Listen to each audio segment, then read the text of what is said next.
시작해봐. 내일 올리는 거기 사장은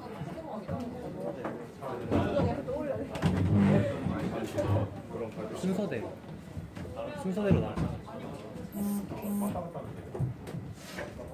스마트 모바일 프로그래밍 마지막 이제 최종 발표 1주 시작하겠습니다.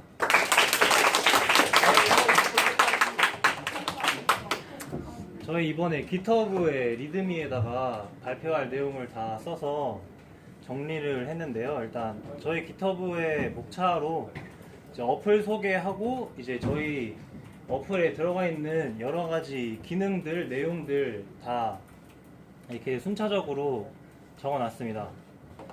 그래서 이제 일단은 저희 앱 실행되는 영상부터 한번 보고 진행하겠습니다.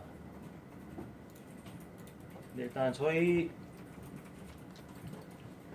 앱을 맨 처음에 실행을 하면 자동 로그인이 이제 되어 있었기 때문에 자동 로그인이 되어 있고, 그렇기 때문에 앱을 껐다가 켜도 바로 자동 로그인이 되는 모습을 볼 수 있습니다. 자, 그리고 이제 로그아웃을 하고 다시 로그인을 해도, 로그인을 하고 이제 저희는 북마크 기능을 추가해서 이제 저장되어 있는 북마크입니다. DB에 저희가 이제 어디든 자주 가는 곳을 이렇게 써서 입력을 해놓고 옆에 이제 add 북마크를 누르게 되면 등록이 되고 북마크에 추가돼서 이제 저 북마크를 누르게 되면 그 길이 바로 저기에 나오고 바로 찾아갈 수 있게 북마크 기능을 추가했습니다. 그리고 또한 이제 저희가 검색을 했을 때 길찾기 종류가 여러 가지가 있는데, 도보로 가거나 아니면 뭐 자동차를 타거나 뭐 자전거를 타거나 여러 가지 방법이 있기 때문에 그 총 3가지의 길찾기 방법을 다 만들어 놨고요.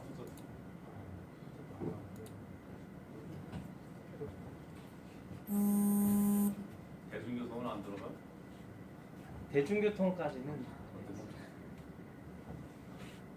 저희 이제 옆에 있는 최근 방문지도 저장이 되나? 최근 방문지 아니 아직 거기까지는 안 했고요. 네네. 그래서 지금 내비게이션 바에 있는 사이드 바에 있는 내용들 다 보여주고 있는 내용이고요. 방금 전에 보신 거는 옆에 테마 버튼인데, 테마를 누르면 테마에 이제 6가지 테마가 나오고 그에 따라서 이 배경에 있는 테마가 변하게 되는 그런 기능입니다.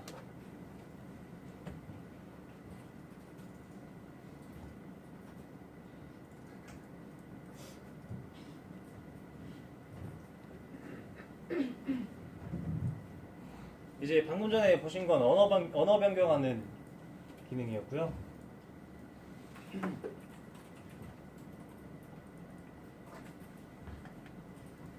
한국어 영어가 아니고 한국어 잉글리시 그래야지 알아보는 거 아니야?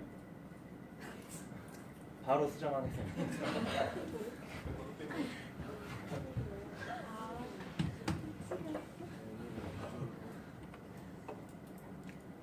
자, 그리고 이제 마지막으로 AR 길찾기 기능인데요.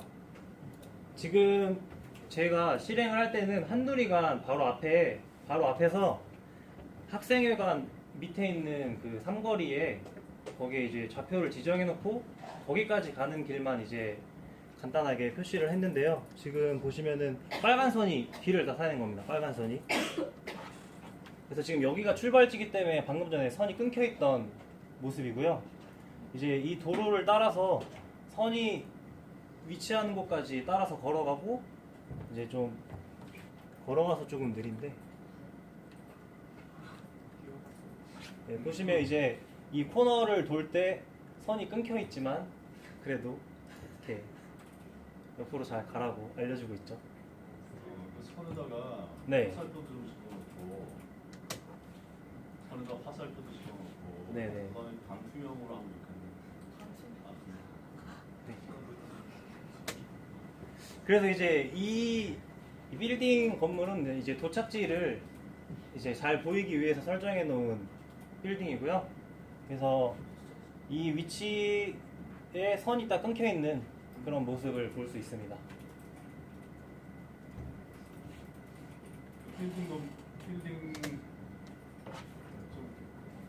좀 어색하지 않나? 필딩들처럼. 이제 또 여러 가지 많은 게 있어요. 뭐 사람 모양이거나 뭐 우주인이거나 뭐 여러 가지 있는데 좀 눈에 띄는 걸로 잘 보이기 위해서 이렇게 했습니다.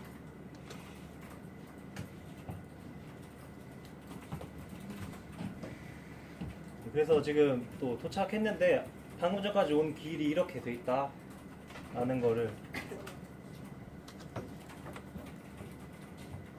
일단 이렇게 해서 전체적인 앱 실행되는 영상을 보여드렸고요. 그렇기 때문에 저희가 맨 처음에 이 앱을 만들게 된 계기는 이제 우리가 흔히 길치라고 말하는 사람이 이제 주위에 없지 않아 있고 또 저도 해외 같은 데 나가면 길을 잘 못 찾잖아요. 그런 거에 이제 증강현실 앱이 있으면 좋겠다라는 생각과 또 이제 길 찾기 하면 생각나는 게 또 안내견이라서 그걸 이제 접목시켜서 저희는 이제 가이드독이라는 이름으로 증강현실 길찾기 앱을 만들게 되었습니다. 그래서 이제부터는 앱에 들어가는 내용들, 기능들을 설명하는 부분인데요.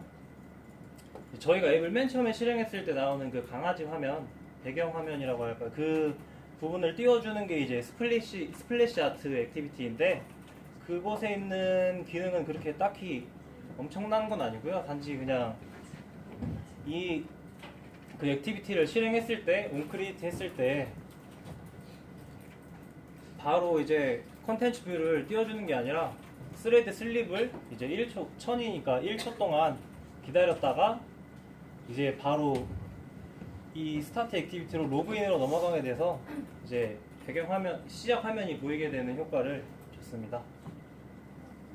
그래서 이게 저희 스플래시 아트 부분이고요.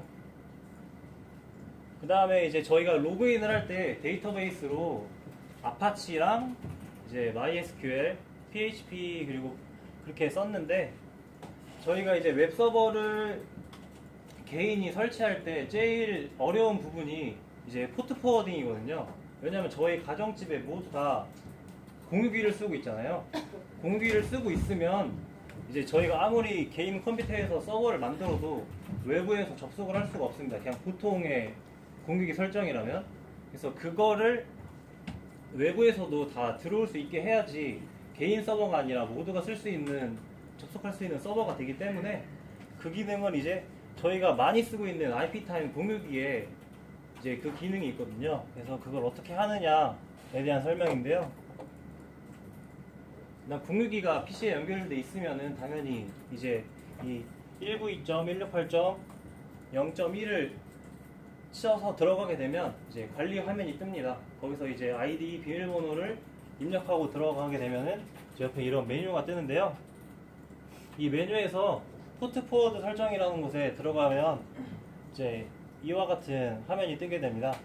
근데 여기서 이제 내부 IP는 이 공유기 안에서 만약에 뭐 핸드폰이 3대다 하면은 01부터 02, 03, 04까지 늘어나는 내부 IP고 이제 저희가 접속해야 하는 건 그 외부 IP이기 때문에 그 외부 IP 접속을 가능하게 해주는 게 포트 포워딩입니다. 그래서 여기 설명되어 있는 대로 포트를 열고 프로토콜을 TCP로 설정하고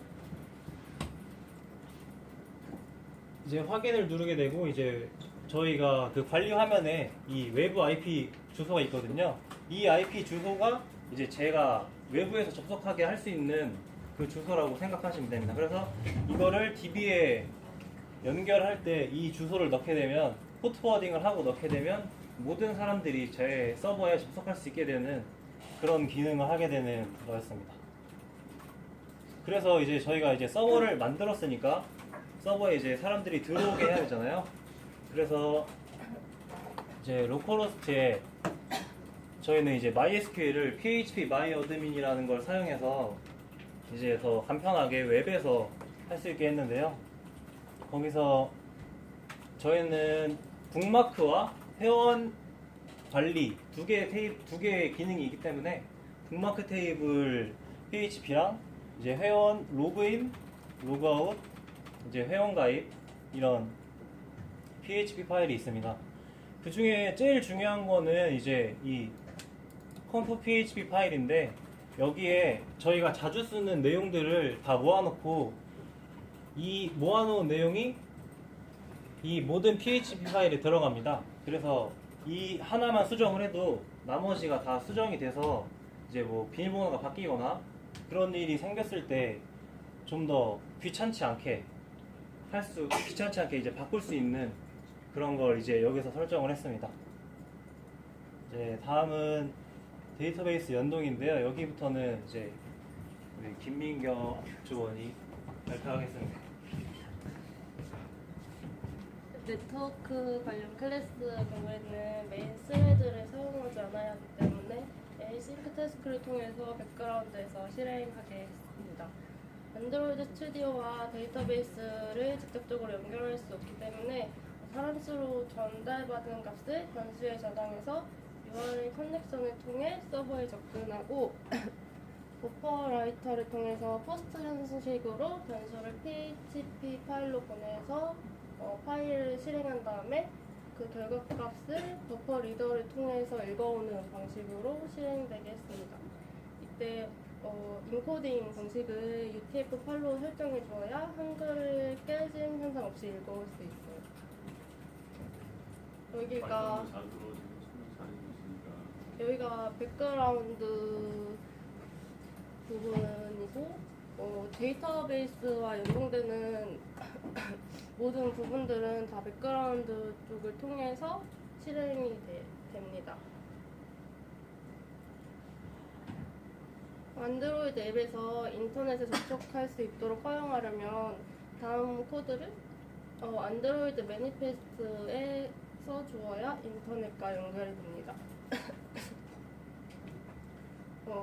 API 레벨 28부터 8 이상인 기기부터 텍스트 트래픽을 디포트로 사용할 수 없게 설정되어 있기 때문에 최신 버전인 API 레벨 28인 기기가 네트워크에 접속하기 위해서는 안드로이드 매니페스트의 관련 코드를 추가해 주어야 합니다. 어플리케이션 부분에 이 코드를 추가해 주면 됩니다. 만약에 이 코드를 추가해주지 않으면 28 이상의 기기에서는 네트워크 관련 작업을 할 수 없게 됩니다. 다음은 회원가입 부분인데요. 회원가입 버튼을 누르면 타입과 아이디, 패스워드 확인, 이름, 로그인, 전화번호, 개인정보 등의 여부를 백그라운드 워커로 보내 백그라운드 워커가 실행되어 전달받은 사인업 액티비티 텍스트 뷰의 값을 레지스터 PHP 파일로 보내서 실행을 하게 됩니다. 이것도 마찬가지로 DB와 관련된 작업이기 때문에 백그라운드 워커 쪽으로 보내서 실행되게 됩니다. 위에 있는 설명 글을 읽어주지 말고 그냥 읽어주지 말고 코드를 갖고 좀 설명을 코드를 짚어가면서 위에 있는 설명을 읽어주면 좋을 것 같아요. 네. 그 텍스트 뷰에 입력된 값을 스트링으로 가져와서 변수에 저장한 다음에 그 변수를 백그라운드 워커로 보내게 됩니다. PHP 파일에서 if else 문을 이용해서 결과에 따라 값을 출력하게 되는데 이거와 같은 경우에는 빈칸이 있기 때문에 빈칸을 입력해 주세요 라는 알림이 뜹니다. 이렇게 if else 문에 따라 이렇게 빈칸을 입력해 주세요. 이미 사용 중인 아이디입니다.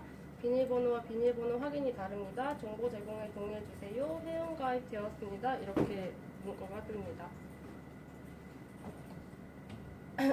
이런 결과값을 PHP 파일에 에코로 띄워진 결과값을 버퍼 리더로 읽어와서 리절트에 저장하고 onPost disks 함수로 return 리절트해서 그 함수가 실행되면 리절트에 저장된 결과값이 알림창으로 뜨고 이게 리절트 값이 이렇게 회원가입 되었습니다와 같다면 그 인텐트를 이용해서 로그인 액티비티 DP 클래스로 이동해서 로그인 할 수 있도록 해줍니다.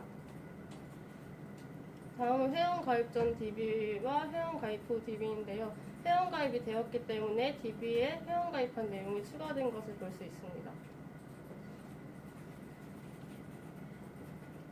로그인 버튼 누르면 로그인에 필요한 아이디 패스워드 값을 백그라운드 마찬가지로 이것도 DB와 연동된 작업이기 때문에 백그라운드 워커로 전달해서 백그라운드 워커가 실행되어 로그인.php 파일이 실행되게 됩니다. 여기 로그인.php 파일에서 그 셀렉트 문을 이용해서 보내진 아이디 값과 비밀번호 값이 일치한 데이터가 있다면 로그인 되었습니다라는 값을 출력하고 일치하는 값이 없다면 일치하는 회원 정보가 없다는 값을 출력합니다. 그리고 이 값을 각각 읽어와서 리절트에 저장하고 마찬가지로 onPost expect 함수로 return 리절트 합니다. 리절트 값이 로그인 되었습니다와 같을 경우에는 아이디와 일치하는 아이디를 다시 백그라운드 워커로 보내서 아이디와 일치하는 회원 정보들을 예를 들어서 이메일이나 이름 같은 회원 정보를 불러오게 됩니다. 이때 이메일이랑 이름을 이렇게 유저 네임 콜론 유저 이메일 형식으로 읽어와서 일렬로 리절트 값을 저장하게 됩니다.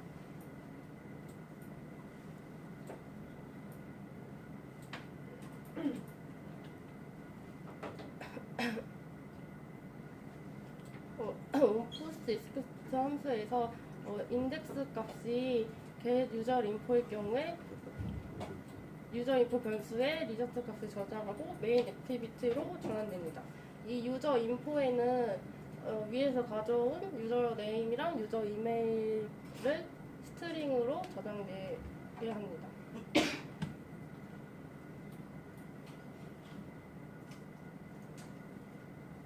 다음은 입력한 아이디 값이나 아이디 값과 비밀번호와 일치하는 회원 정보가 데이터베이스에 없을 경우 일치하는 회원 정보가 없다는 알림을 띄워줍니다. 다음은 로그인 세션 부분입니다. 로그인이 성공해서 메인 액티비티로 전환되게 되면 메인 액티비티에서 로그인 액티비티에 입력한 아이디 값과 패스워드를 스트링 값으로 가져와서 쉐어 프리퍼런스에 저장하게 되는데 이때 이 부분을 이용하여서 쉐어 프리퍼런스의 로그인 아이디와 로그인 패스워드에 저장되어 있는 값이 널 값이면서 비회원 로그인이 아닐 경우에만 실행되게 하여서 자동 로그인이 아닌 최초 로그인 시에만 이 문장이 실행될 수 있게 해주었습니다. 앱을 실행하면 첫 번째로 실행되는 액티비티는 로그인 액티비티인데요. 세션에 저장된 값이 있다면 이렇게 로그인 아이디가 널 값이 아니고 로그인 패스워드가 널 값이 아닌 경우에 로그인 액티비티에 있는 로그인 액티비티가 실행될 때 바로 이쪽으로 들어가서 아이디에 저장된 내용이 불러오면서 자동 로그인이다 라는 토스트 메시지를 띄워줍니다. 그리고 로그인 액티비티에서 바로 메인 액티비티 클래스로 전환이 되기 때문에 그 밑에 있는 내용들은 실행이 되지 않습니다. 이렇게 로그인을 한 다음에 앱을 종료하고 다시 앱을 켰을 때 쉐어 프리퍼런스에 저장되어 있는 값으로 인해 자동 로그인이라고 뜨게 됩니다. 로그아웃 버튼을 누를 경우에 쉐어 프리퍼런스에 있는 저장된 값을 에디터 중 클리어를 통해서 초기화하여서 선언했을 때 디폴트 값으로 선언했던 널 값으로 다시 만들어줍니다. 그리고 그 후에 다시 로그인 액티비티로 전환되어서 로그인할 수 있는 상태로 만들어줍니다. 이때는 세션에 저장된 값이 널 값으로 없는 상태입니다.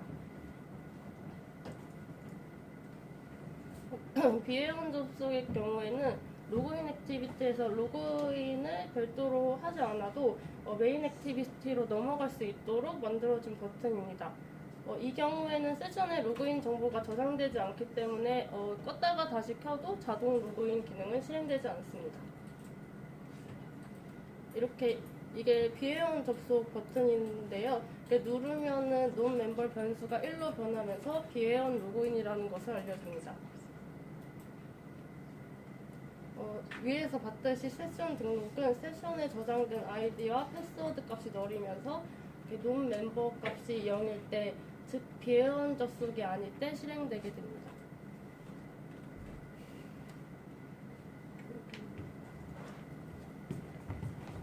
shared preference요.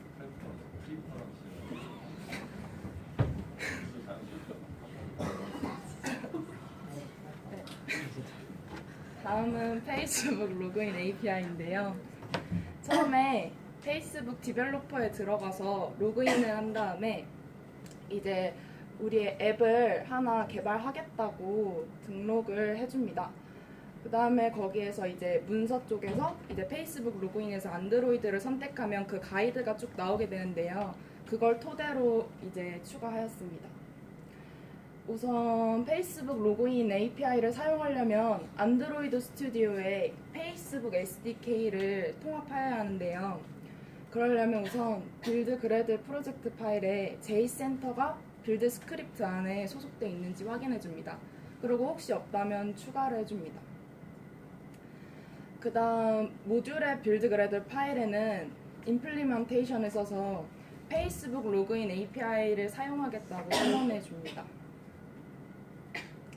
그 다음에는 string.xml에 들어가서 이제 페이스북 아이디와 프로토콜 번호를 입력해 줍니다. 그 다음에 안드로이드 매니페스트에는 페이스북 로그인을 사용하겠다는 그런 SDK 어플리케이션 아이디를 추가해줘야 하는데요. 그게 이 코드고, 그다음 액티비티 로그인.xml에 그대로 저 코드를 넣게 되면 저희가 직접 추가하지 않아도 이제 프리뷰로 보게 되면 페이스북 로그인 버튼이 생성됩니다. 그 다음 로그인 액티비티에서는 위에 선언했던 그 버튼을 변수로 선언해서, 근데 저희가 원래는 페이스북 로그인 API만을 사용해서 로그인할 수 있게 하려고 하였는데, 이게 저희가 처음에 로그인 화면에서 그러면 바로 회원 정보가 뜨게 되는 문제가 발생해서 저희는 로그인 화면 그 다음에 메인 화면에서 내비게이션 바에서 회원 정보를 불러올 수 있게 하여야 했기 때문에, 그래서 저희는 그 방식을 조금 수정해서 한번 로그인을 최초 하게 되면 데이터베이스에 그 스트링 값을 입력해서 그 값을 불러올 수 있게 만들었습니다. 그래서 처음에 프린트 키에시 함수를 저희가 직접 선언해서, 그러면 이제 그때마다 프로젝트에 해당하는 API 키해시가 발급되는데요. 그럼 그거를 아까 페이스북 디벨로퍼 페이지에 내 앱에 들어가서 그 이 키 번호를 입력해 주어야 사용할 수 있습니다. 그 다음에는 로그인 버튼을 이제 XML 레이아웃 XML 파일에서 찾아서 부여한 다음에 콜백 매니저를 이용해서 이제 로그인 접속을 하고, 로그인 버튼에서 이제 읽기 권한을 받은 다음에 이메일과 프로필만을 이제 어레이로 받고, 그 다음에 체크 로그인 스테투스 함수를 이용해서 로그인 상태를 확인한 다음에 그게 지금 성공한 상태면 1로 넘겨줘서 이제 그 다음 연동해서 쓸 수 있게 됩니다. 그 다음에 페이스북과 DB 로그인 연동하는 부분인데요. 페이스북 로그인 API를 사용해서 로그인했을 때도 일반 로그인과 마찬가지로 세션의 정보가 저장되고, 자동 로그인이 가능하게 하기 위해서 페이스북 로그인과 데이터베이스를 연동했습니다. 또한 내비게이션 상단바에 로그인한 회원 정보를 일반 로그인과 마찬가지로 띄울 수 있게 만들었습니다. 페이스북 로그인 API에서 받아온 이름 값, 이메일 값, 아이디 값을 각각 변수에 저장한 후 일반 로그인할 때와 마찬가지로 백그라운드 워커로 보내서 메인 액티비티로 넘어가서 세션에 저장될 수 있게 해주었습니다. 여기가 백그라운드 워커를 불러서 익스포트한 부분입니다. 페이스북 로그인을 했을 경우 로그아웃 시 세션을 지우는 것뿐만 아니라 페이스북 로그아웃까지 해주어야 다음번에 로그인할 때 남아있는 정보가 없기 때문에 이렇게 로그인 매니저 로그아웃을 통해서 페이스북 로그아웃까지 실행해 주었습니다. 로그인한 회원의 아이디 값으로 불러온 이름 값과 이메일 값을 내비게이션 바 상단에 입력해 주었습니다. 처음 로그인하는 경우는 처음 로그인할 때와 자동 로그인일 때 두 가지 경우로 나누어지는데요. 처음 로그인할 때는 로그인 액티비티로부터 백그라운드 워커에서 메인 액티비티로 넘어오기 때문에 백그라운드 워커의 변수 유저 인포에 저장된 값을 가져와서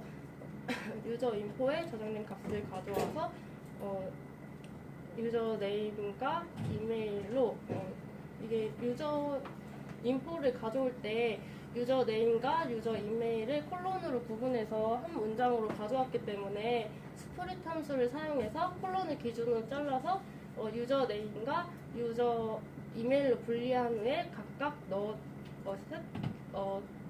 텍스트 박스에 넣어 주었습니다.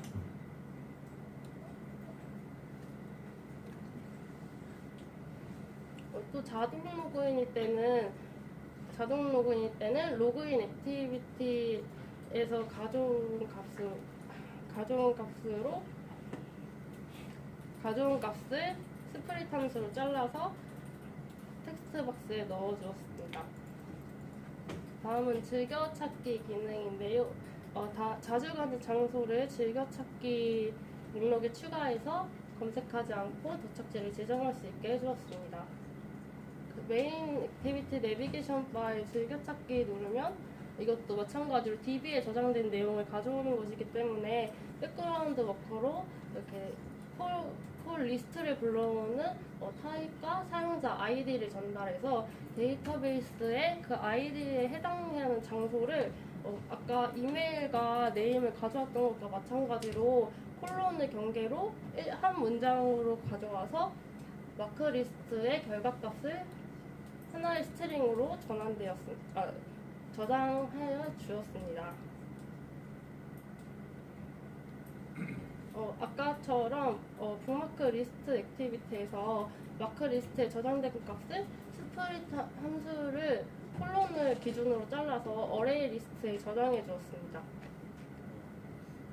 중복을 제거하고 오름차순으로 정렬된 어레이 리스트인 리스트 3을 어레이 어댑터에 저장하여 어댑터를 리스트 뷰에 저장해주는 방식으로 하여 중복도 제거하고 오름차순으로 정렬될 수 있도록 해주었습니다. 리스트 뷰에 있는 아이템을 클릭하면 클릭한 뷰에 있는 값을 변수 메인 액티비티의 텍스트 뷰에 넣어줍니다.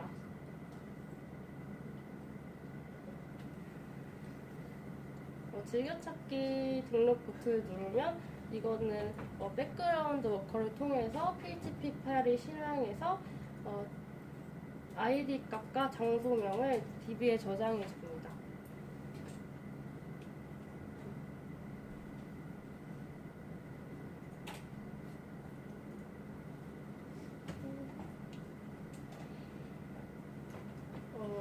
그리고 메인 액티비에 있는 버튼의 텍스트 값을 즐겨찾기 등록에서 리스트에서 값을 불러왔다면 메인 액티비티에 있는 버튼의 텍스트 값을 즐겨찾기 등록해서 즐겨찾기 삭제로 만들어서 리스트에 있는 즐겨찾기 값을 삭제할 수 있도록 해주었습니다.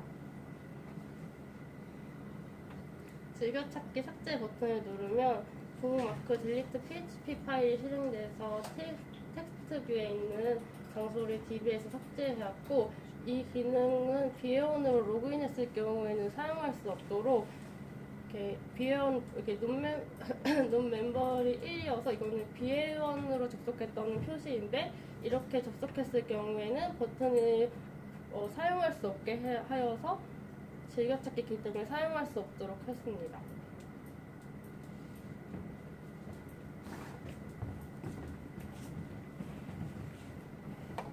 다음은 저희 이제 맵박스, 이제 저희가 지도를 만들 때 쓴 이제 맵박스거든요. 맵박스 이제 지도를 만드는데 도움을 주는 이제 구글맵에 대항하는 지도 서비스라고 이제 자기 회사에서 말을 하는데, 이제 여기는 사용자들이 직접 길을 다니면서 이제 모은 정보를 모아서 지도를 만드는 그런 맵박스가 그런 회사거든요. 이제 그렇기 때문에 오픈된 게 많고 또 지원해 주는 것도 많아서 저희는 이걸 선택했고, 또 저희 나라에 있는 우리나라에 있는 앱들을 이제 내비게이션 기능을 하려고 하면 이제 그 앱을 깔아야지 할 수 있다거나, 아니면 구글맵 같은 경우에는 이제 우리나라에서 길찾기 지원을 아예 안 해준다고 해서 저희는 이 다른 맵박스라는 지도를 사용했습니다. 먼저 이 맵박스 SDK를 사용하는 방법은 이제 맵박스 홈페이지에 들어가서 회원가입을 합니다. 회원가입을 하면 이게 자동으로 액세스 토큰을 이제 토큰 값을 만들어 줍니다. 그래서 이거를 잘 기억하고 복사해 놓고 있다가 저희 프로젝트에 이제 그래들의 임플리먼트에서 저희 이제 맵박스 SDK를 설치한다고 명시를 해줍니다. 명시를 해주고 이제 이 액세스 토큰을 여러 곳에서 쓸 거기 때문에 스트링에 액세스 토큰이라고 미리 지정을 해놓고 이제 다른 곳에서 쓰거나 바뀌어도 이제 하나만 바꾸면 바뀔 수 있게 스트링스 파일에 액세스 토큰을 만들었고요. 이제 그 액세스 토큰을 가져와서 이제 이 사람이 맵박스에 가입을 한 사람인지 아닌지 확인하는 게 이제 이 줄입니다. 그리고 지도를 사용해야 되는 SDK이기 때문에 이제 안드로이드 매니페스트에서 권한 설정을 해줘야 이제 위치 정보를 사용할 수 있게 되기 때문에 권한 설정까지 해줘야 됩니다. 이렇게 하면 가장 기본적인 설치가 끝난 거고요. 이제 그 설치된 걸로 이제 가장 간단한 지도를 만들어야겠죠. 그 지도를 만드는데 필요한 도구들은 이제 맵박스 계정이랑 토큰, 이제 또 안드로이드 스튜디오 있어야 되고요. 그리고 이제 이 맵박스 SDK는 최소 레벨이 14레벨입니다. 그래서 뭐 14레벨보다 낮은 건 없겠지만 이거 아이스크림 샌드위치까지 여기서부터 할 수 있고요. 이제 메인 액티비티에 아래와 같은 코드를 추가하게 되는데, 이걸 다 쓴 이유는 맨 처음에 코드를 넣는 사람들이 이게 코드가 너무 지저분하고 설명이 잘 안 돼 있고 항상 중요한 부분이 빠져 있더라고요. 그래서 이제 가장 처음 시도하는 거니까 지도를 넣으려고 했는데 막 오류 나고 이러면 좀, 그래서 이제 뭘 해야 되는지 다 한 번에 넣어 놓은 건데요. 이제 여기서 봐야 될 부분은 이 맵뷰라는 부분인데, 맵뷰가 지도를 만들어주는 지도를 나타내는 뷰를 선언하는 거고요. 이제 여기서 토큰을 확인하고 맵뷰가 이제 레이아웃 파일에 있겠죠. 그 레이아웃 파일에서 아이디로 가져오고, 또 맵박스는 또 온크리에이트를 해줘야 됩니다, 따로. 그래서 온크리에이트를 해주고 이제 싱크를 맞춰준 다음에 이 부분에서는 이제 아까 전에 보셨던 테마 설정할 때 여러 가지 스타일이 있었는데, 그거를 이제 기본으로 라이트로 설정하겠다 하는 부분이고요. 또 맵박스는 이제 맵뷰가 이제 라이프 사이클에 영향을 줄 수 있기 때문에 따로 이제 다른 온스타트, 온리줌 모든 곳에 다 미리 선언을 해줘야 어플이 오류가 없이 잘 돌아갈 수 있기 때문에 나머지 밑에 있는 이 함수들을 다 오버라이드해서 맵뷰에 대해서 다 선언을 해줍니다. 이렇게 선언을 해주고 이제 가장 중요한 맵뷰가 나오는 걸 레이아웃 파일에 추가해야겠죠. 그래서 지금 여기에 이 부분을 그대로 복사해서 넣으면 바로 화면에 꽉 차게 맵뷰가 생성이 됩니다. 그래서 이걸 넣고 실행을 아까 전에 메인 액티비티까지 넣고 실행을 하게 되면 이제 여기에 지금 위도와 경도가 정해져 있죠, 맵에. 그래서 이 위도와 경도를 기준으로 맵이 생성이 됩니다. 이제 지도를 만들었으면 지도를 쓰는 방법을 알아야 되는데 이제 지도가 제 위치가 아니라 다른 데를 표시하고 있으면 쓸 수가 없잖아요. 그래서 가장 먼저 하는 게 이제 기기의 위치를 표시해주는 지도에 그 기능을 먼저 하게 되는데 이 기능은 이제 위치 정보를 사용할 때 API 레벨이 23레벨이 이상이 되면 보안이 강화돼서 여러 가지 권한을 앱 실행 내에서도 또 받아야 됩니다.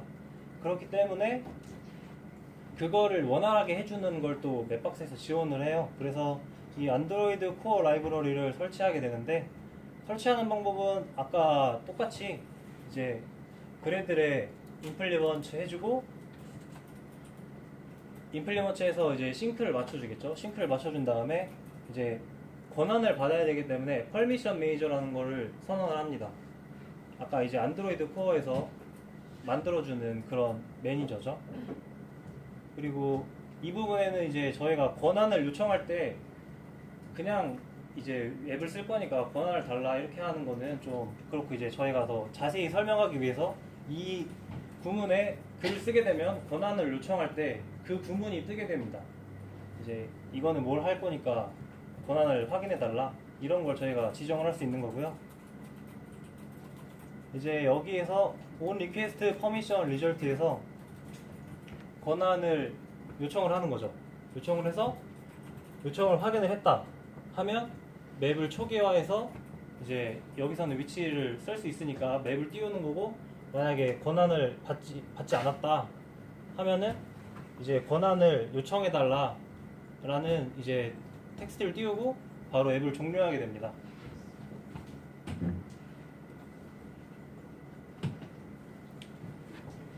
그래서 아까 전에 보셨던 그 퍼미션 매니저를 이용해서 권한 요청하는 걸 만들었고요. 이제 여기서 아까 전에 말씀드린 그 현재 위치를 받아오기 위해서는 이제 로케이션 엔진이라는 객체를 만들어야 됩니다. 그래서 여기에서 들어가는 내용은 이 우리가 위치 업데이트를 얼마 만에 할 거냐, 뭐 1초에 한 번씩 할 거냐, 10초에 한 번씩 할 거냐, 아니면 얼마나 정확한 위치를 할 거냐를 정해주는 그런 내용들이고요. 그 내용들이 여기 있는 거죠. 네, 몇 초에 한 번씩 할 거냐, 얼마나 정확하게 할 거냐 하는 거를 위해서 선언을 해주는 거고, 이제 이 부분은 아까 전에 이제 그 로케이션 엔진을 만들 때 필요한 코드들이 한 번에 다 들어가 있는 부분입니다. 또 여기 마지막에 on destroy에 추가를 해줬는데 이것은 이제 앱이 종료가 됐는데도 위치를 자꾸 받아오려고 하면 메모리 누수가 일어나기 때문에 이제 on destroy 될 때 같이 꺼주는 그런 기능이고요. 위치를 어떻게 받을지에 대해서 설정하는 게 이제 위치 업데이트 인터페이스 콜백을 만들어서 이제 이 on success와 on fail 메소드를 제정해서 제가 어디를 움직였다는 게 확인이 되면 on success가 실행이 돼서 이 위도 경도를 반환해주고, 만약에 실패가 됐다 하면 이제 실패가 됐다고 바로 말을 해주는 거죠. 여기 이 부분이 네, 로케이션을 반환해주는 부분. 네, 여기는 이제 실패했기 때문에 이제 로그로 실패했다고 알려주는 부분입니다. 그래서 이제 지도랑 내 위치까지 받았으면 길찾기랑 내비게이션을 하게 되는데요. 아까랑 똑같이 API 14 이상이면 설치가 가능하고요. 이 길찾기랑 내비게이션을 할 때는 아까 전에 이 임플리먼트를 해주고 또 따로 저장소까지 선언을 해줘야 됩니다. 그리고 위치 정보를 쓰겠다고 말해주고요. 이 부분은 아까 지도 만들 때랑 똑같은데 맵뷰를 선언하는 거 밑에 버튼이 하나 더 있습니다. 이 버튼은 이제 제가 위치를 찍었을 때 거기에 가게 하는 내비게이션 버튼을 나타내려고 버튼을 만든 부분입니다. 이 부분. 그래서 on map click이라는 이제 메소드인데요. 제가 지도의 어느 한 부분을 눌렀을 때 그 부분 누른 부분의 위치를 찾아서 위도랑 경도로 변환해주는 그런 부분입니다. 여기서 그래서 마커를 추가해주고 클릭한 곳의 좌표를 이렇게 받아옵니다. 이제 목적지가 되겠죠. 제가 클릭한 곳은. 그리고 이제 현재 위치를 아까 전에 그 온 석세스에서 받아온 현재 위치를 가지고 이제 길찾기를 실행합니다. 길찾기는 기본적으로 도보로 설정을 해놨고요. 도보로 설정해놨기 때문에 내비게이션도 도보로 되어 있습니다. 이 부분이 이제 길찾기 함수인데요. 너무 기니까 이제 가장 중요한 부분은 이제 출발지와 이제 도착지, 그리고 이제 프로파일에서 어떻게 갈 거냐, 아까 전에 걸어가든지 자전거를 타든지 아니면 차를 타든지 하는 부분을 이 부분에서 수정을 해주면 쉽게 바꿀 수 있고요. 그래서 이렇게 만들어진 이 함수를 온 리스폰스로 넘겨서 길찾기를 실행을 합니다. 그래서 실행된 코드가 만약에 정상이다 라고 하면 이 current route로 이 결과값이 반환이 되고, 이 결과값 안에 목적지까지 가게 되는 위도와 경도 방향이 다 들어가 있습니다. 그래서 이 부분은 이제 따로 그냥 만든 건데요. 저희가 이제 어디로 갈 때 얼마나 걸리는지 예상하기 위해서 만들어 놓은 부분입니다. 내비게이션인데요. 내비게이션은 아까 길찾기와 거의 유사하고요. 이제 똑같이 프로파일이 워킹으로 되어 있다. 도보로 가고 있으니까. 그리고 또 온 리스폰스 이용해서 정상적으로 작동이 되면 커렌트 라우트에 들어가고, 그 라우트를 내비게이션 맵 라우트로 넘겨줘서, 내비게이션은 또 다른 부분이라서 이렇게 넘겨주고, 제가 내비게이션 버튼을 누르게 되면 내비게이션 런처 옵션을 부여해서 이 옵션에 따라서 내비게이션이 실행이 됩니다. 여기는 이제 모의 주행도 있고 직접 가는 것도 있고 있는데, 저는 직접 가는 걸로 해놨고요. 이제 그 외에 뭐 테마를 바꾸는 기능도 있고요. 네, 여기 아까 전에 말씀드린 그 도보와 자전거, 자동차를 다이얼로그로 띄우게 하는 부분입니다.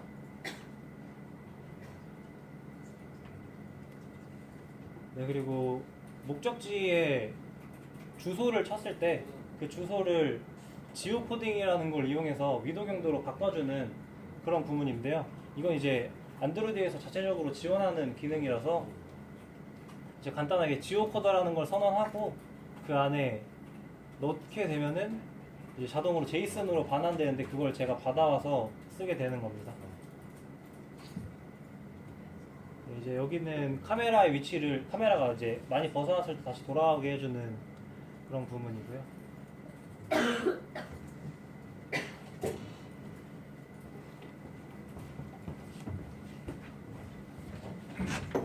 다음은 장소 자동 완성 부분인데요. 목적지를 이제 입력을 하면은 그 장소를 더 쉽게 찾기 위해서 자동 완성 기능을 넣기 위해 구글 플레이스 API를 사용하였습니다. API 쓰는 방법은 구글 디벨로퍼 컨솔에 접속해서 로그인한 후에 새로운 프로젝트를 만들면 여기 API 및 서비스 사용 설정이 있어요. 그럼 그걸 클릭하여서 추가 설정을 해주면 이 검색창이 뜨는데, 여기에 플레이스를 입력해서 플레이스 API를 클릭하고 여기 사용 설정을 클릭해주면 이제 이 창이 뜨는데요. 사용자 인증 정보를 클릭해서 API 키를 만들어줍니다. 이렇게 만들어주면 API 키가 생성이 됐는데, API 키는 기본적으로 클라이언트가 쉽게 접근을 할 수가 있어가지고 도난 당하기도 쉽고, 그래가지고 이제 사용자가 직접 이제 프로젝트 주인이 직접 이제 삭제하지 않으면 무제한으로 사용할 수 있고 오용 남용이 쉽기 때문에 이렇게 키 제한을 해줘야 합니다. 그래서 애플리케이션 제한 사항은 안드로이드 앱을 써야 하기 때문에 안드로이드 앱을 체크해주면 이게 항목 사용량 제한을 해주는데, 여기 패키지 이름은 그 이제 프로젝트 패키지 이름을 넣으면 되고, SHA1 인증서 디지털 지문이 있는데 이 부분은 콘솔창에서 찾는 방법도 있는데 이제 더 쉽게 보려면은 그 프로젝트 맨 우측에 보면은 이 그래드를 클릭해주면 여기 사이닝 레포트가 있어요. 이거를 더블 클릭해주면 하단에 이렇게 문구가 뜨는데 여기에 SH1 띵띵 하고 이렇게 있는 부분이 그 인증서 지문이어서 쉽게 이거 드래그해서 여기에 이제 써주고 완료를 누른 다음에 API 키를 플레이스 API로 제한을 해주면 이제 딱 생성이 되고 이 부분을 복사를 하고 이제 다시 프로젝트로 돌아가서 그래들의 이제 구글 플레이스 라이브러리를 프로젝트에 사용해 주겠다고 정석성이 이제 추가를 해준 다음에 메인 액티비티 클래스에서 플레이스를 선언할 때 이 부분에 발급받은 키를 입력을 합니다. 그리고 그 다음으로는 오토 컴플릿 서포트 프래그먼트를 선언해 주는데요. 이 기능은 사용자가 이제 검색을 할 수 있는 검색 상자 UI를 제공해 주는 기능인데 여기 이전에 선언했던 플레이스를 기반으로 해서 사용자가 문자열을 입력하면 그걸 장소로 반환을 예측을 하고 거기에서 이제 쭈루룩 뜨면은 그걸 선택을 했을 때 서비스를 통해 응답을 반환을 합니다. 그래서 이제 장소가 선택되었을 경우에 리스너를 등록해 주는데 저희 같은 경우에는 텍스트 뷰에 그 값을 전달을 해가지고 검색을 할 수 있도록 했고요. 이렇게 완성이 되면은 상명만 쳐도 이렇게 쭈루룩 떠서 상명대학교 천안 캠퍼스를 클릭하면 이제 그쪽으로 갈 수 있도록 하였습니다.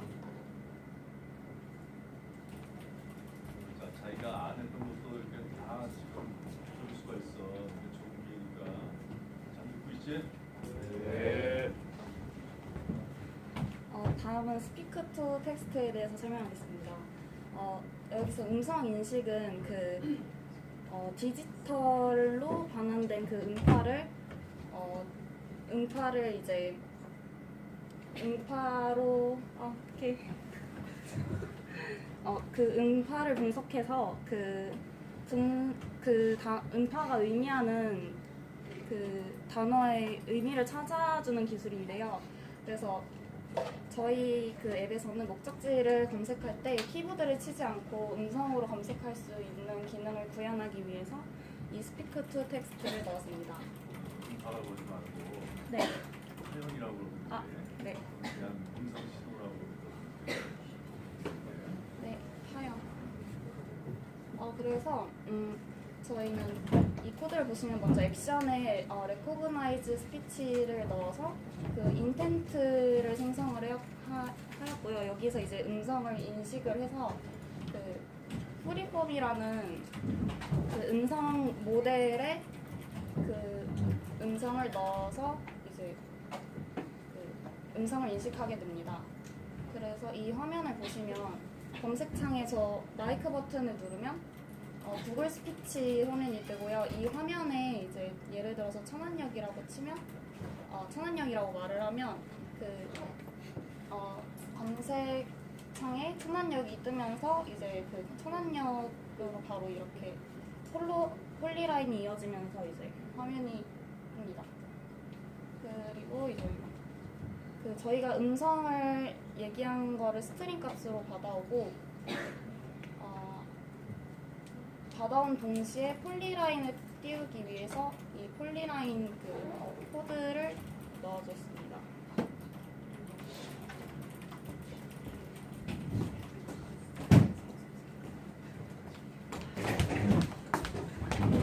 다음은 내비게이션 바에 대해서 설명하겠습니다. 레이아웃 첫 번째로 레이아웃 폴더에서 오른쪽 마우스를 클릭해 그 새 디렉토리에 메뉴라는 폴더를 만들어 준 다음에 그 새 리소스 파일을 드로워 메뉴로 이름을 지정해 줬습니다.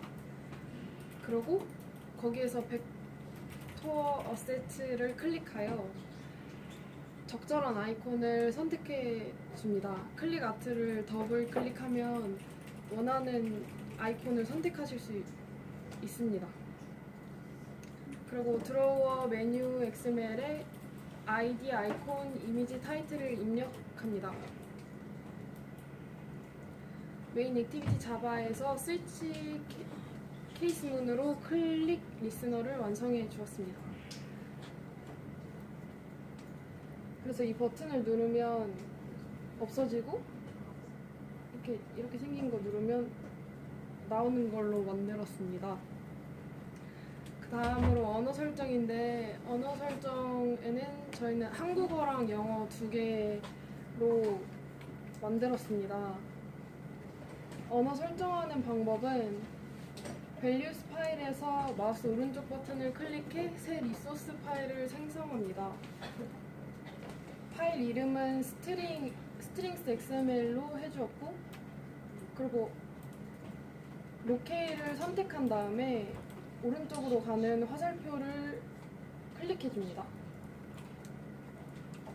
영어의 경우에는 랭귀지에서 잉글리시를 선택하고 specific region only는 United States를 선택합니다. 한국어도 마찬가지로 언어에는 한국어를 선택하고 사우스 코리아를 선택하시면 됩니다. 그러면 국기가 있는 두 개의 파일이 생성됩니다. 그래서 로그인 버튼으로 예를 들면 영어와 한국어 string.xml 파일에 각각의 다음과 같은 코드를 작성하시면 앞에 있는 화면처럼 영어와 한국어 언어 변경된 모습을 보실 수 있습니다. 네, 다음은 유니티 사용법인데요.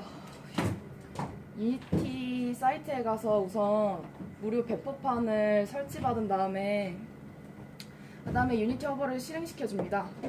그다음에 설치에 들어가서 버전을 선택하고 그다음 넘겨서 이제 안드로이드 빌드를 서포트하겠다. 그다음에 이제 다큐멘테이션을 선택하고 한국어까지 체크한 다음에 설치를 진행해줍니다. 근데 유니티는 저 공간이 크기 때문에 충분한 저장 공간이 있는지 미리 확인하고 확보해야 합니다. 그 다음에 새 프로젝트 생성인데요. 프로젝트에 들어가서 새로 생성을 누른 다음에 이제 저희는 3D로 개발할 것이었기 때문에 3D 한 다음에 넘어가면 됩니다. 그 다음에 이제 빌드 해줄 수 있는 환경을 설정해야 되는데요.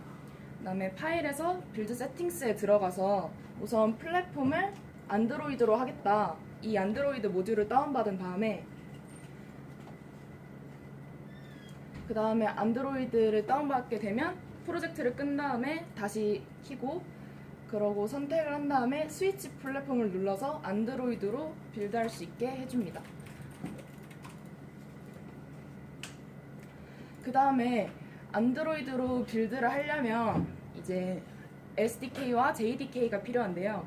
SDK를 안드로이드 스튜디오와 연동하려면 안드로이드 스튜디오에 우선 접속을 해서 세팅스에서 이제 안드로이드 스튜디오 SDK의 경로가 어딘지 확인한 다음에 그 주소를 복사해서 이제 유니티에 넣어주면 됩니다.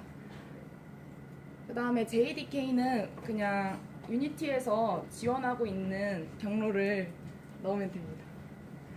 그 다음에 빌드를 하려면 필수적으로 빌드 세팅스에서 이제 플레이어 환경에서 이제 패키지 네임을 설정해 줘야 합니다. 그것은 그냥 임의적으로 이제 회사 이름과 이제 프로젝트 이름을 설정해 주면 됩니다.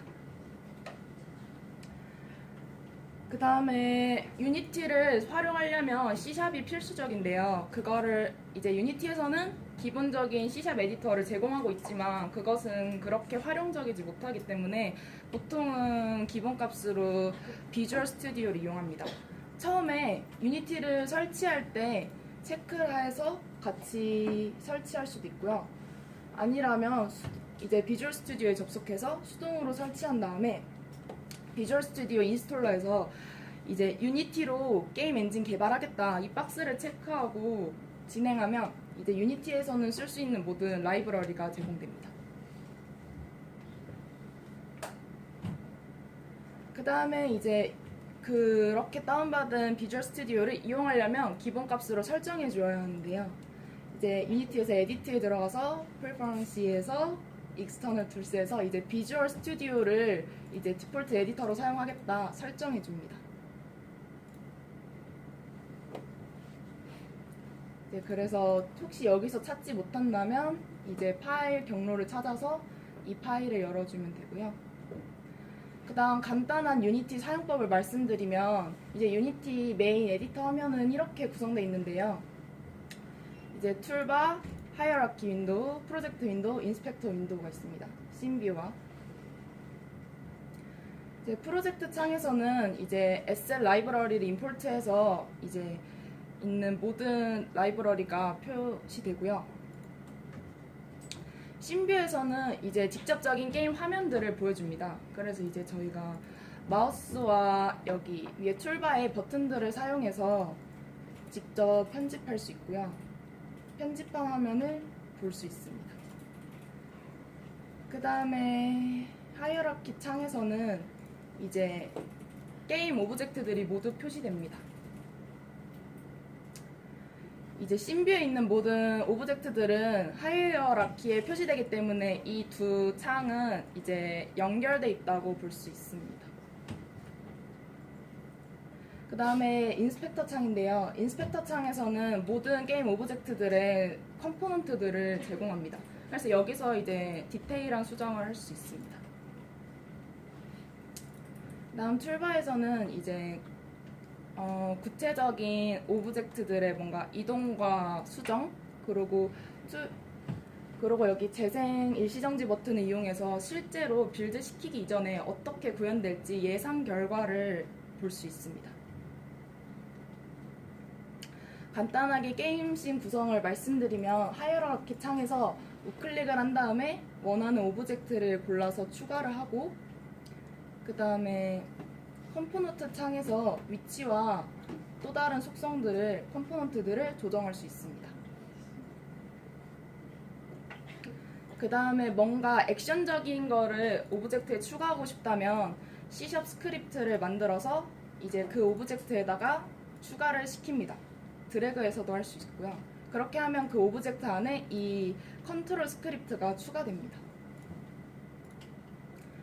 이제 그래서 만약에 저희가 직접 수정해야 되거나 아니면 자주 수정해야 될 변수가 있을 경우에는 퍼블릭으로 선언하면 이제 인스펙터 창에서 실제로 그 변수를 수정할 수 있게 나오게 됩니다.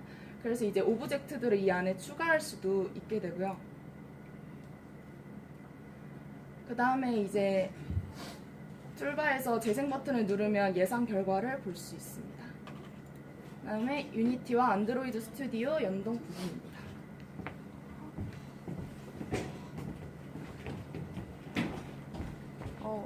유니티와 안드로이드 스튜디오 연동을 설명하겠습니다. 유니티에 들어가서 빌드 세팅에서 플레이어 세팅에 들어가서 아이덴티피케이션에서 미니멈 API 레벨을 연동하려는 안드로이드 스튜디오의 API 레벨과 일치시켜줍니다. 그리고 빌드 세팅에서 안드로이드를 선택한 후 익스포트 프로젝트를 체크하고 유니티 프로젝트 안에 새 폴더 경로를 생성하여 익스포트합니다. 그거 설명할 때는 네. 그걸 그냥 읽지 말고 그림 내서 그 밑에 다른 그림이 있으니까 그림도 좀 짚어가면서. 네. 이제 이 익스포트 프로젝트를 체크해서 새 폴더 경로를 생성해서 익스포트를 해줍니다. 그리고 이 빌드 앱 번들을 선택하면 사용자 기기에서 게임의 크기를 줄이고 간소화해주고 디벨롭먼트 빌드를 선택하면 프로파일러 기능이 활성화되며 자동 연결 프로파일러와 스크립트 디버깅 옵션이 활성화됩니다. 그리고 안드로이드 스튜디오에서 익스포트 폴더 경로에서 익스포트한 프로젝트를 열어주고 유니티 플레이어 액티비티와 앱셋 그리고 JNI 립스 폴더를 각각 연동하려는 안드로이드 스튜디오 프로젝트의 똑같은 경로에 복사하여 넣어줍니다.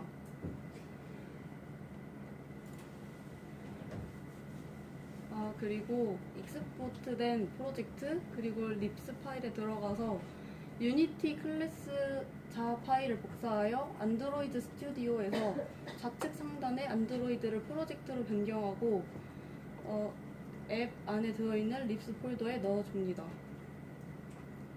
그리고 안드로이드 매니페스트 XML 파일에 유니티 플레이어 액티비티를 추가하여 프로세스를 따로 할당해주고 권한을 설정해줍니다.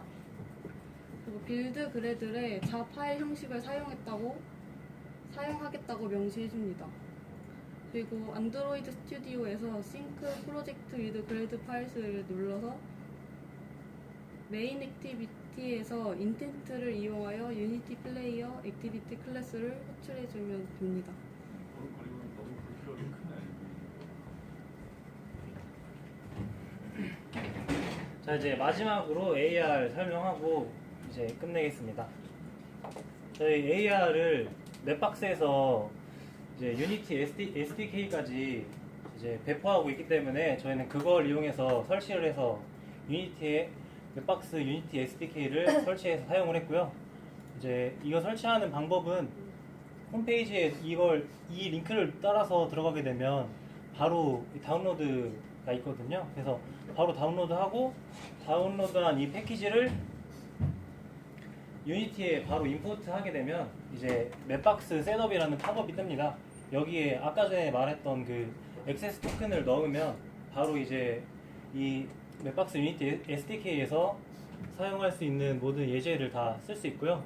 그걸 이용해서 아까 전에 보여드렸던 거 사진으로 캡처해서 한번 다시 보여드렸던 거고요. 이제 제가 방금 전에 AR로 구현했던 그 프로젝트의 이제 씬입니다.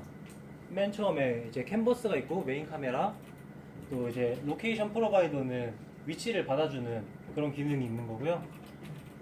이제 이벤트 시스템은 화면이 돌아가지 않게 해주는 기능, 이제 타겟은 지금 제가 머무르고 있는 위치를 알려주는 거고, 저기에 있는 맵은 2D에 있는 맵을 보여주는 건데 지금은 AR로 바뀌어 있기 때문에 사용자에게 보이진 않습니다.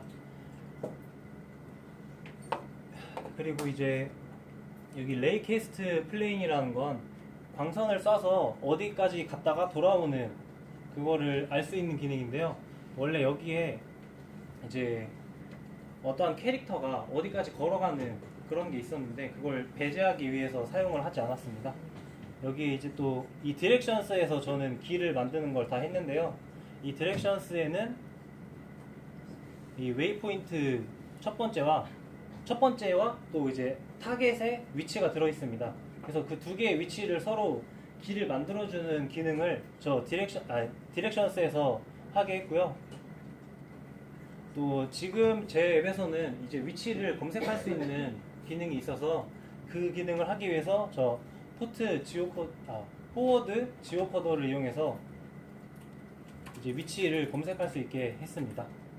또 이제 밑에 보이는 AR 월드 스케일 킷이라는 걸 활용하게 되면 2D에 나오는 지도를 그 2D에 나와 있는 지도에 제가 만든 물체들을 이제 AR로 바꿔서 그 위치에 가게 되면 보이게 하는 걸 도와주는 킷인데요.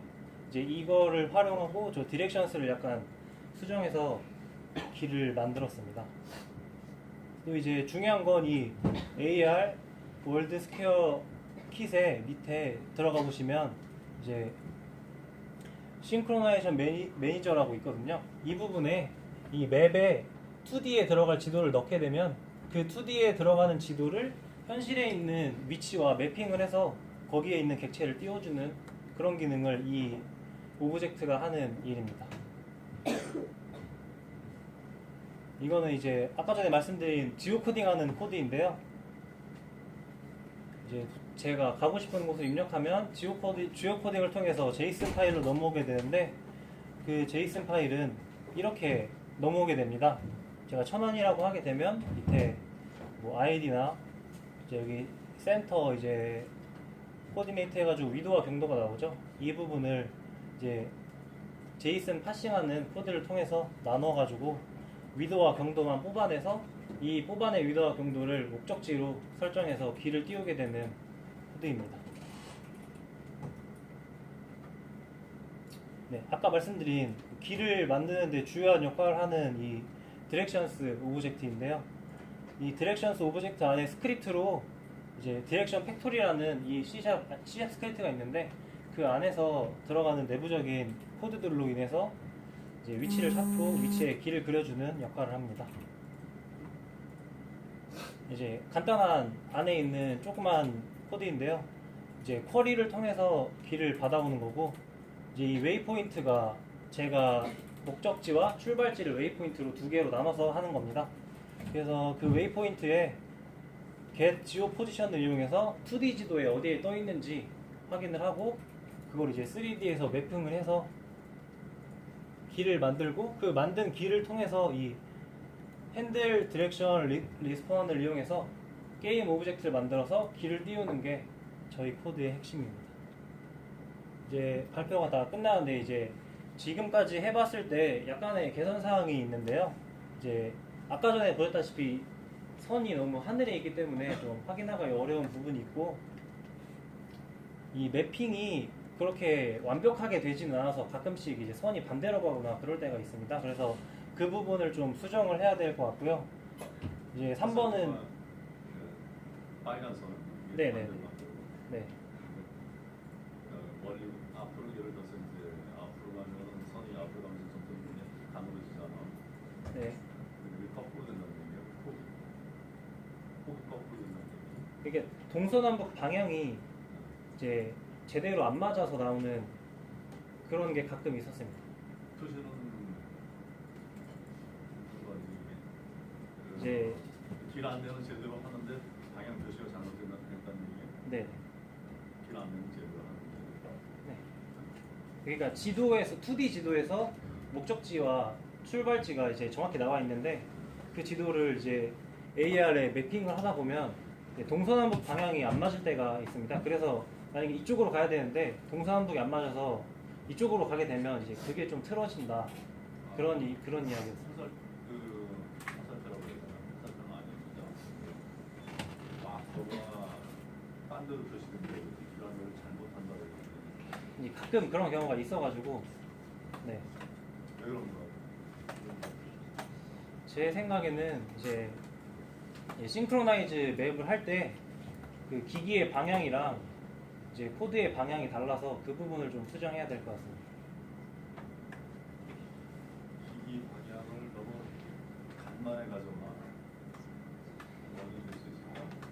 업데이트 주기가 그렇게 빠르진 않은데 이제 그렇게 안 나오다가도 한 10보 정도, 20보 정도 걸으면은 또 맞게 나오거든요. 그래서 좀 업데이트 되는데 시간이 좀 걸리는 것 같습니다. 그런 현상이 발생할 때가 혹시 건물이 좀 옆에 있으니까 뭐 그런 환경은 아니었어. 이제 보통 한누리관 앞에서 했었습니다. 한누리관 앞에서. 요새 해봤는데 어떤 데는 잘 되고 어떤 데는 잘 안 되고 날씨하고 상관없고. 네네. 네, 이제 마지막으로는 이제 GPS를 실내에서 실행하면 잘 안 되는데 이거는 뭐 GPS 신호가 약하는 거는 이제 어쩔 수 없는 부분이니까 네. 나머지 부분만 좀 개선하면 될 것 같습니다. 개선 방안이 아니고 개선 사항이네. 개선할 점이 향후 계획 내지는 개선할 점 이렇게 네. 자, 근데 이게 다시 한번 얘기해줘봐요. 다른 앱하고 차이점, 다른 기란대 앱들하고의 차이점. 네. 어떻게 다른가? 제가 생각할 때 차이점은 기존 길안내 앱들과는 다르게 이제 이건 어딜 가서든 쓸 수 있거든요. 예를 들어 지금은 한국에 있지만 해외를 가서도 이제 지오코딩이라는 건 언어만 다를 뿐이지 위도 경도는 다 있는 거라서 이제 만약에 저희 어플을 설치를 한다면 우리나라에서도 쓸 수 있고 이제 뭐 해외 일본이나 중국에 가서도 지명만 알면 쓸 수 있다는 장점이 있고요. 또 지금 AR일 때는 안 나왔는데 AR로 갈 때는 사실 음성 지원이랑 백그라운드 지원이 그렇게 필요가 없다고 생각했습니다. 왜냐하면 핸드폰을 보고 가고 있기 때문에 AR에서는 음성 지원이랑 백그라운드가 안 되지만 이제 핸드폰을 넣고 이제 AR이 필요 없는 곳에 갈 때는 백그라운드와 음성으로 알려주는 기능이 있다는 게 차별점인 것 같습니다. 어느 곳에 가든지 사용할 수 있다는 얘기는 넷박스를 이용할 때 네. 근데 넷박스를 다른 앱에서는 사용 안 하고 있어요. 넷박스를 그러라고 만든 거. 일단 제가 봤던 앱 중에서는 뭐 예를 들어 지금 제 핸드폰에도 AR 앱이 2개가 깔려 있습니다. 다른 앱들을 찾아보려고. 거기서는 뭐 네이버 지도를 쓴다던가 좀 보편화된 그런 지도를 쓰고 있기 때문에 그런 그런 앱 말고 다 해외 앱 좀 찾아봤어. 확인해봤어. 해외 앱 이제 제 핸드폰은 안드로이드가 아니어서 거기까지는 확인을 못 해봤습니다. 다른 폰을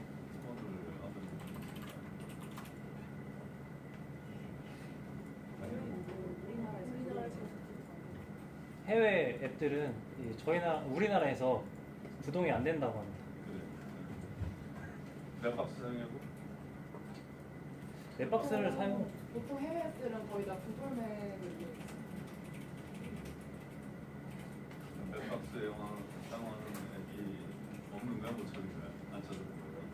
제 생각엔 없는 것 같습니다. 같아. 네. 어려운 점은 뭐야? 이 앱을 만들면서 작품을 만들면서 어려웠던 부분 일단 유니티를 처음 사용해봤고 이제 유니티 안에 들어가는 스크립트가 다 C샵으로 이루어져 있는데 이제 제가 커리큘럼을 따라갈 때는 C샵을 배우질 않았습니다. 그래가지고 그 C샵과 유니티를 사용해서 이제 프로젝트를 진행하는 게 가장 큰 어려움이었다고 생각합니다. 작성하는데 주로 어려움이 있었는가? 그러면 아니면 접목하는데 어려움이 있었어요?